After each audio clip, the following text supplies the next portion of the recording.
companion one to the one I talked about the other day, my last video, which was on the Williams New York Central 20th Century Limited passenger set.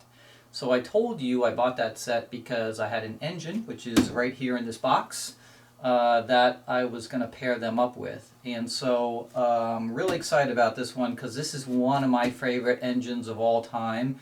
And we're going to go over a little bit of the history of not only the engine itself in real life, New York Central world, but in Lionel life, because this is probably one of the most famous engines Lionel's ever produced, and I think it's probably the engine that they produced the most over the years out of all the engines that they've put out. So without further ado, let's jump into it so we can see what engine I'm actually talking about. Alright guys, so here it is. Yes, it's a New York Central Hudson. So probably one of the most famous engines Lionel's ever made. And this was the Lionel Legacy version that was in the 2019 catalog. And so in that catalog, I missed this engine because, you know, there were other engines in the catalog and there's always only so much money to go around, so you have to skip engines sometimes. So luckily, I was able to find one of these at a hobby shop, a very small sort of like hobby shop down in Maryland that still had one in stock at a really good price too. I was surprised how it was a couple $100s off.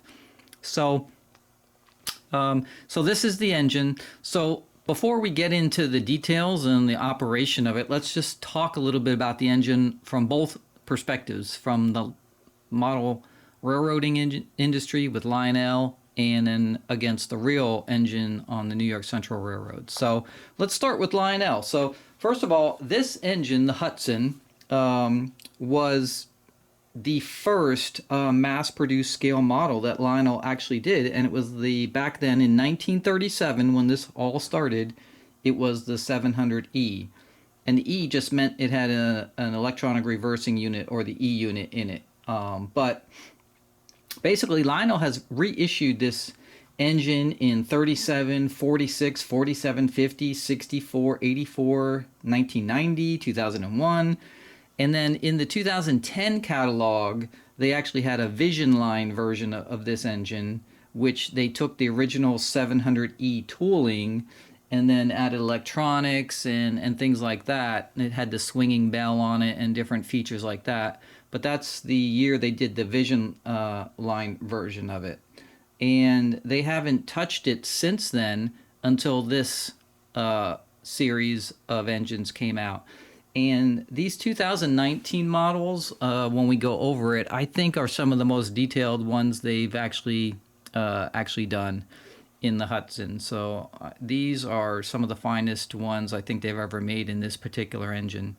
They came out with, I think, four or five different versions of this engine.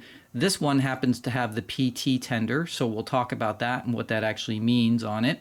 But it's a really cool thing that New York Central came up with. It was actually developed in the UK, and New York Central adopted it. But it's a feature where they could sort of refill the water in the tender on the fly as they were speeding along. So we'll talk about that. But anyway, so obviously this is this one is a J3 A version. So the Hudsons came in J1s, J2s, and J3s. And they also came in streamlined versions because, you know, the Hudson was considered the premier passenger train. And so Lionel has also produced those in the streamlined versions, which were things like the Dreyfus Hudson and the Empire State Express. So, I mean, we'll kind of go over all that history when we talk about the New York Central Railroad. But this is it. And so it's a full legacy version. It's not a Vision Line. And really the only difference between that and this legacy version is the bell here. It doesn't have the swinging bell. I mean, it swings here, but it's not remote control swinging bell. So that's about it. But it has another steam feature, which is really cool on it that we'll kind of talk about. So yeah, so Lionel has a long history with the Hudson, obviously, and I do have actually another one here. I can just take it off my tripod here for a second, but I do have the Empire State Express. This is another Hudson right here, right? But this is one of the ones where it was streamlined, and this is the Empire State Express set, just like it would have looked in real life way back when it was going from New York to Chicago. So Hudsons are fantastic. They're one of my favorite engines, and so yeah, let's talk about the New York Central Railroad and their history with this engine. All right, so the Hudsons were actually, these are obviously a 464 steam type locomotive. They were built by the American Locomotive Company and also Lima Locomotive Works from like 27 to 38 for the New York Central Railroad. And it's the name of the engine actually was named after the Hudson River, because the president of the New York Central Railroad, his office actually overlooked the river, and that's how it came to be. It was like, I think his name was Patrick Crawley, and he named it because that was his view from his office over the Hudson River, and that's how they kind of got their name. These engines were built for a single purpose, which was high-speed luxury passenger train service. They weren't really meant for freight services. So their whole purpose was to get you as quickly as possible from like New York to Chicago, for instance. And they were famous for that, and that's the 20th Century Limited, the Empire State Express, all those different lines were basically promoted as luxury passenger high-speed train service, and that's what their purpose was for. That's why they made them. So the Hudsons came in different versions called J1, J2, and J3. So the J1s were like from 27 to 31, J2s 1928 to 31, and then the J3s came after that. There was a gap between there, and they started like from 37 to 38. So they made, most of them were, I think, made by Alco in Schenectady, New York. Lima made, I think, maybe less than a dozen of them, but that's kind of who they were made by. Their length varied depending on the tender you had, pulling after it, depending what type of tender it is, whether it's a PT tender or not. But basically they were about, 97 to 100 feet or so. 680 some thousand pounds, and during their history, right, especially during the time when they were trying to streamline them and look them very futuristic and modern, they had different versions come out with different kind of like shrouding and cladding on top of the engine that made them look more modern, like the streamlined Hudson, which was had its debut at the 1939 New York World's Fair. And so, and these engines were put into service. So it was something that the New York Central Railroad was trying to make it, as they were the #1 luxury passenger train high-speed service for the main routes. You have to remember back then, there wasn't commercial airlines like we have today. You just jump on a plane and you hop out of Chicago, right? The main source of like travel was were trains. So. There's also another very famous one called the Commodore Vanderbilt, which was built, I believe, in 1934, and that had, again, a lot of Art Deco streamlining on it, and it was basically on a J1 at that time, and then later it was replaced to match the J3. And the J3s were called the Super Hudsons, and that was when the Dreyfus sort of cladding came along. So when it turned into a Super Hudson, it was the Dreyfus. And then the third and last streamlining was the Empire State Express version.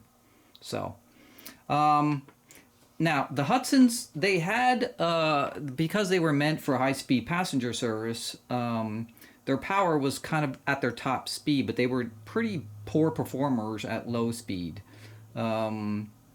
So they had a booster engine on the trailing truck a lot of times just for that reason, for their performance at low speeds. But sometimes they had problems with those.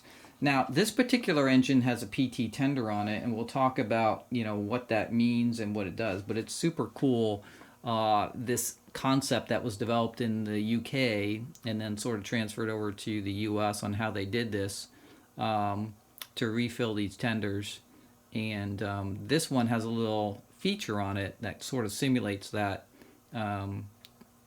process where they would try to refill the tender on the fly. So we'll talk about that.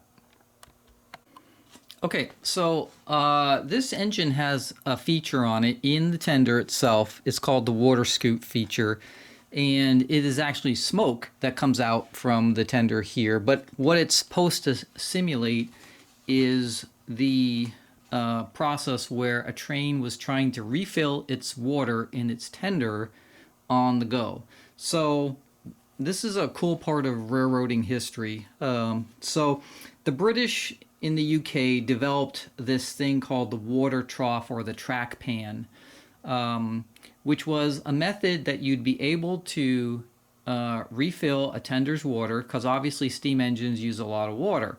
So you'd be able to refill the tender on the fly and not have to stop at a water station, basically. And so this was developed in the UK, and many decades later, the US adopted it, and the New York Central system was one of those railroads that adopted it because, obviously, they were trying to make this premier high-speed passenger service between New York and Chicago and other locations. And time was always the thing, like how fast can you get from one location to the other? And if you had to stop along the way multiple times to refill the tender, that obviously takes a lot longer and disrupts passengers. You don't get that nice constantly moving along the tracks. You have to stop, you know, there's that jerking back and forth when the train is stopping at each of the stations and stuff like that. So anyway, the New York Central actually adopted this technology. And the way it worked is, it's kind of cool. So if you look at the track here, and obviously they wouldn't have a center rail here, right? Because that's not real, that's just for model trains. But you'd have the two outside rails. And what they did is there'd be a trough in the center right here of water. And that trough, and what they did is the rails actually dipped down when the train got to that portion of the track. So the rails would actually go down, slope down, so that the trough was almost like it was raising up a little bit. And what happened is there's a scoop underneath the tender that basically when this train is traveling at high speed, and that scoop would be lowered either mechanically or remotely, and it would come, and then because of the way the rails sort of dipped down and the trough was there, this scoop would be scooping the water out of the trough. And if you figure the speed that these engines are going, that water is just being jammed into the tender. And so what happened is, inside the tender, there'd be a pipe that would go up, right, where this water was being jammed in, the pipe would go up and then fill the tender. And then they had these side vents, which basically were spewing the pressure out, right? Because obviously if you're jamming something into an enclosed unit, right, you need to relieve the pressure. So they had these little sort of side vents that would kind of relieve that pressure. And so, you know, these systems were pretty expensive to maintain because obviously you had to keep the troughs full of water. In the wintertime, especially the Northeast, Chicago, right, you're talking about freezing, so they had to be heated. There were actually pump stations that were manned that would, after a train would pass, to make sure that the equipment would repump the water into these troughs, you know, and all that kind of stuff. So kind of a cool thing. It doesn't really work at slow speeds, so the train needs to be going high speeds to pick up this water. But you could get, you know, depending on the, if you hit those troughs, right, you'd have to make sure that the scoop was lowered, and then when you came out of the trough, you'd want to make sure the scoop was raised, otherwise large volumes of water could then expel. Another thing you had to be careful of is because this was it's kind of like you're just driving your car into a big puddle of water, right? All this water would be spraying out from the sides when they hit these troughs. So people that were in the passenger cars behind it, the conductor would warn them to close the windows, or they'd get wet. So it was kind of funny, but kind of an ingenious way to refill the tenders on the fly and not having to stop at a station. So kind of cool. Part of railroading history. I think on the New York Central Railroad, the last pan was actually removed in 1954. I think that was somewhere out in Michigan. And that was the last one for the New York Central Railroad. So they're all gone.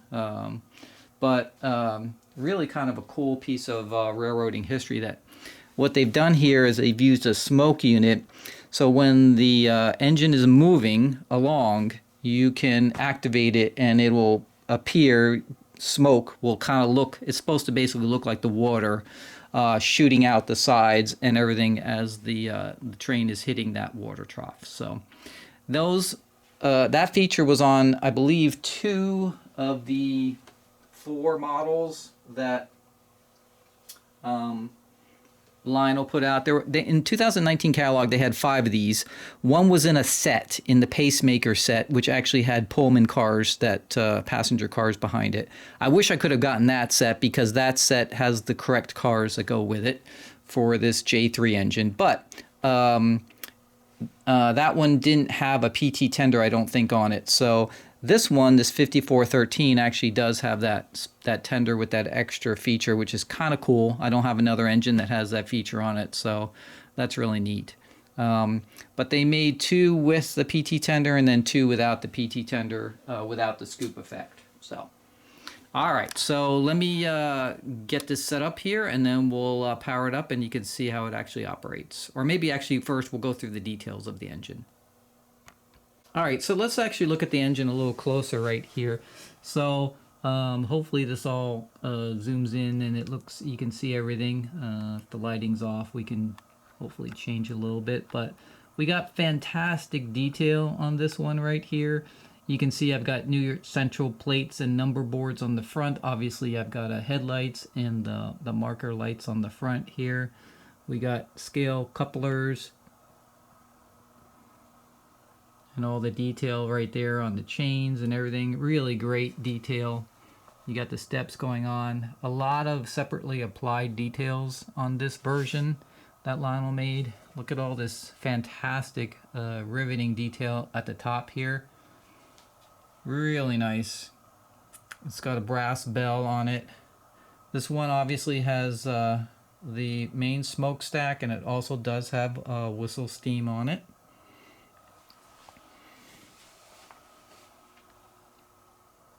You can see all the great detail here. These have box pock drivers on this one. So this one does not have the stainless steel cylinder caps. These are the black ones. It's kind of an all black model for the most part. Dark gray driver rods.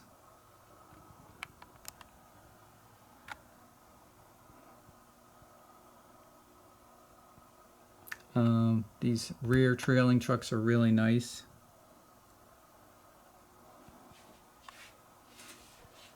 It's got a fairly close fit between the engine and tender, so they've tightened that up, and it's got figures on the inside, detailed engine cab. This is the PT tender. So this tender is almost as long as the engine itself. So you got the front truck here, and then we've got this 12 truck arrangement on the back here. Real cold at the top. It's got the little hatch here where you can they've actually, this has the volume control like normal, but it also has a switch to turn off the smoke unit if you wanted to. So that's where that's located on the tender on this one. And on the back then, you've got the normal rear light and then rear markers and then operating coupler here. So that's pretty standard on most of the Lionel engines. Now, where you actually load this smoke fluid is kind of unique on this engine. It's actually right here. This little box right here. This comes off, and there's a hole right there, and that's where you load it on the engine. So it's on the the tender. So it's on the front of the tender. Basically, is where you load your smoke fluid. On the main one here, you're loading it into the stack for the main stack, and then there's a right here, I think it is the whistle. So they got a little cap right there, which is kind of nice. Now, this particular model, again, because of the older tooling and stuff like that, I think, has all the switches for the program and turning the smoke units on and off in the engine on the bottom in the back here, underneath the trailing truck. Hate those ones. They're always a pain instead of having all the switches at the top, which you saw in my last video with the T1 Reading engine. But that's just the way it is with this tooling. So yeah, and it, it's usually something you turn on and off once. You can always turn your smoke unit on and off on the Legacy remote, so you don't have to use the switches. So love these drivers, this version, these.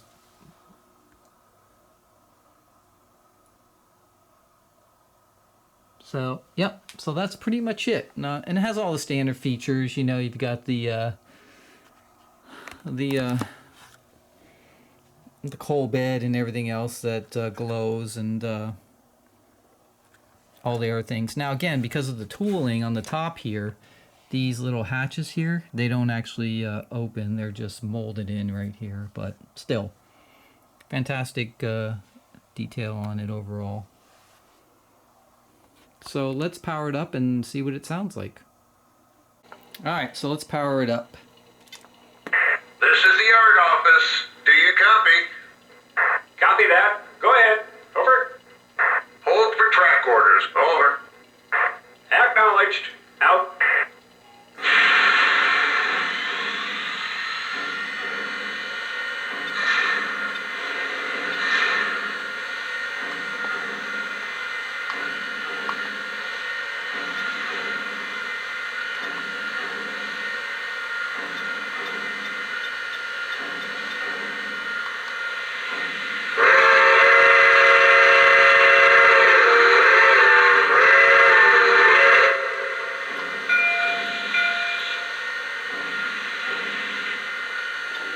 This is the block operator. You are cleared to depart on signal indication. Over.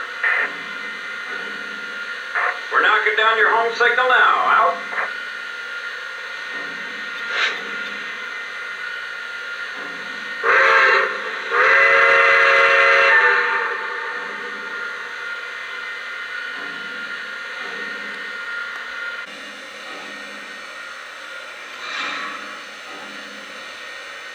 This is the yard master. Need to hold you. Over. Copy that. Holding on your orders. Out. Block operator, our safeties are popping. Are we clear to move? Over. Roger that. You are clear through my limits. Over. Understood.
that was the engine itself. Now, the cool feature, which is the water scoop feature we were talking about, it has sort of two things which are kind of cool on it. So first of all, it has to be done while the engine is in motion, because obviously that's the way it would have been in real life, right? You have to hit the track pan when you're in motion. And so if you hit the, let's look at the cab 2 remote here. If I look at my remote here, on my cab 2, the second key here, which is the dialogue for the engineer, basically, if you hit that while the train is in motion, it will tell you it's approaching a track pan. And then the key next to it, which is the number 3 key, which is your water fill. Normally that is just a sound on most legacy engines, but on this particular engine, it's going to give the sound and it's going to do the effect of the tender hitting the track pan and then having the pressure released out the side tubes. So hopefully I can get this while I'm holding the camera here and at the same time doing the remote, but let's give it a try, and so hopefully you'll be able to see what it looks like.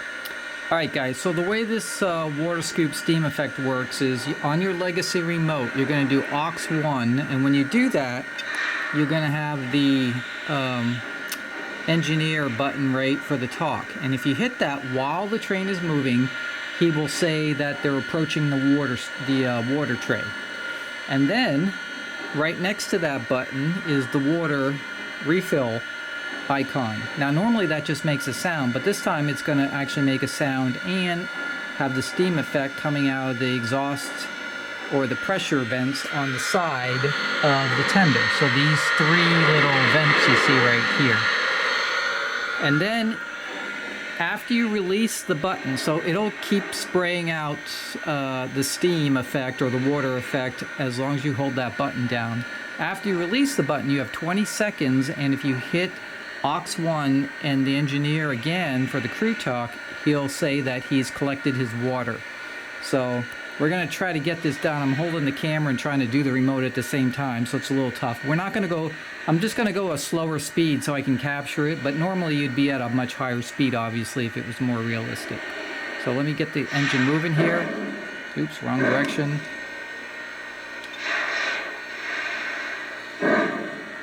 And then just kind of listen for the sounds. So first we're going to do aux 1, and then the sounds. Tower, approaching Silver Creek track pans. We'll be taking out water. Now we're going to hit the button.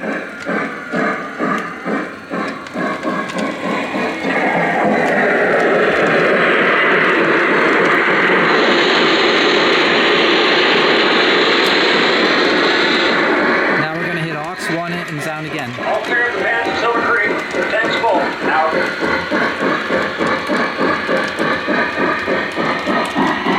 Okay, so I don't know if you are able to hear it over the sound of the engine, but basically he said he was approaching Silver Creek track pans.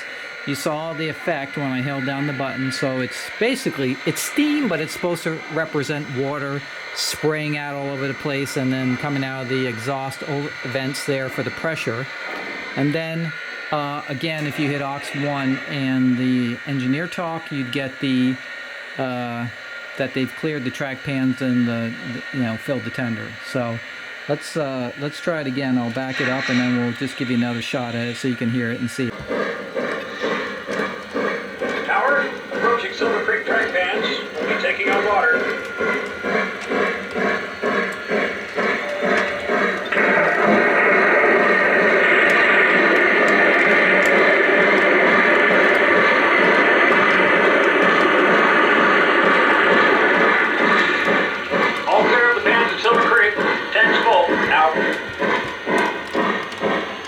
Hey guys, thanks for watching my video. I hope you enjoyed it on the Lionel Legacy Hudson and some history about the locomotive and the cool water trays and water scoop and how they used to fill the tenders way back in the day.